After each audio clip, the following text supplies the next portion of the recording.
שיודעים בדיוק מתי בני המשפחה יעברו מהבית בעת ההלוויה, ומתי בית המנוח ריק לאדם וניתן לפרוץ אליו. זה קרה בסוף השבוע האחרון ברחובות, אלא שהפעם הפעולה הנבזית הזאת תועדה. רינה גסנר הלכה לעולמה והיא בת 86, 7 חודשים לאחר פטירת בעלה שאול. בני משפחתה של רינה ישבו עליה 7 בביתה, וביום שישי בערב הם התפזרו לבתיהם. את מה שהראה לאחר שעזבו את הבית, סיפרה לנו נכדתה של רינה, דפנה גסנר. שלום לך דפנה. היי עודד. הבית מתרוקן, ומה קורה אחר כך? מה מתעדת מצלמת האבטחה בבית של סבתא? בעצם כמה דקות לפני שנכנסה השבת, כל יושבי השבעה כבר חזרו כל אחד הבית שלו לארוחת שישי.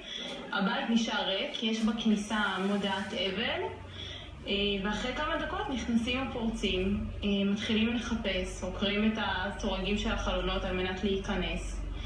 באיזשהו שלב הם קולטים שיש מצלמה ומנסים להוריד אותה, אבל הם לא מצליחים להוריד את הסאונד, אז עדיין אנחנו צריכים לשמוע אותו. וכמה דקות הגיעו לשעות שלי ואבא שלי כדי לראות מה קורה בבית, וראו רק את הבלגן והמהומה, והם כבר ברחו מזמן. הם לא מבינים, או אולי הם מבינים ולא חוששים מעצם העובדה שפניהם נחשפו. אנחנו רואים את ההרס והחורבן שהם הותירו אחריהם בבית, אבל גם פניהם נחשפו בתיעוד הזה. אני מאמינה שהם כן ניסו לחסות, גם ראינו שיש שם כפפות ויש שם כובעים רחבי שוליים, מניחה שהוא פשוט לא חישב את הזווית הנכונה. לא יודעת מה עבר לו בראש. אתם יודעים מה נגנב מתוך הבית? לא, עוד לא. היה כל כך הרבה בלגן, וזה ביום שבת. התחילו לנסות לסדר, עוד לא סיימו.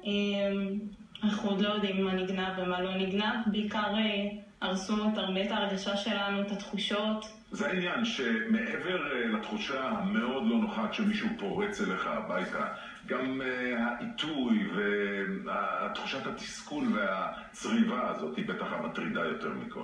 מה שעצוב זה שאתה מרגיש שנקלקחו נקודת חולשה שלך והשתמשו בה כרעתך. לתלות מודעת אבל לא אמור להיות משהו שאתה מפחד לעשות, והיום אתה תולה מודעת אבל זה כמו שאתה מכניס שלט הביתה, בואו תפרצו, הבית ריק לרשותכם. אתם הגשתם תלונה במשטרה, משהו קורה בעקבות התלונה הזאת? אני יודעת שהם עוד מחפשים, הם עוד לא מוצאים. כרגע זה עוד בחקירה והם מחפשים מי שעשה את זה.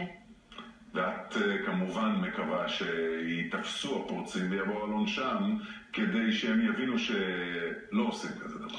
כמובן, לנו זה כבר לא משנה, לנו כבר נגרם כל ההרס והתחושות הרעות והפגיעה האישית, אבל שזה